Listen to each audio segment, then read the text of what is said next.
Vinim palo de yon erreur ko pa gen droit jamais fait le wale dans yon job interview. Ou pa konnen wale dans yon job interview et puis demando, do you have any questions for me? Est-ce que vous avez quelques questions pour moi? You need to say yes. Faut qu'on dise oui. And have at least 3 questions pour ka poser. Faut qu'au moins vous 3 questions pour poser. I'm gonna give you 5 and then you can choose 3 of them. M'pral ban nou 5 questions et au moins ka poser 3 là-dedans. Première question ka pose ou ka dit, how would my performance be evaluated?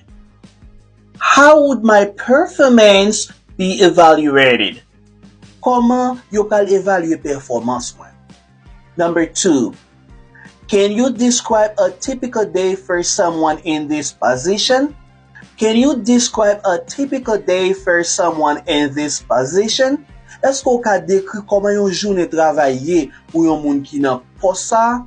Number 3, you can say, what are this position's biggest challenges? What are this position's biggest challenges?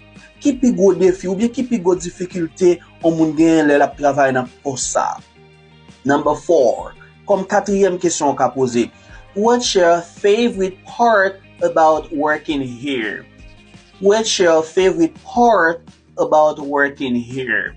Ki bagay ou plus remè nan travail ici? Ou bien ki pat ou plus remè?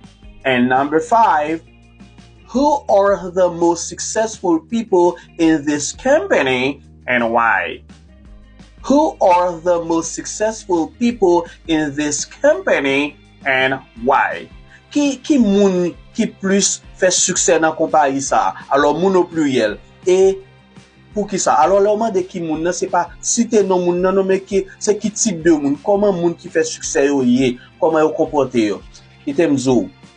Ou de pour arriver la caillou, ou fin poser 3 nan question ça yo, la difficile pour boss là pas penser à ou. Alors pas boss là interviewer là, c'est-à-dire moun qui t'a posé question parce que là après ça son moun qui probablement motivé pour le travail parce qu'il y a cherché connaître à qui ça li va faire face le la travail. Thank you everybody. If you like this video, follow me. Un petit commentaire, mandez-nous qui question interview ou ta remè nous poter pour ou qui plus bon problème le aller dans job interview.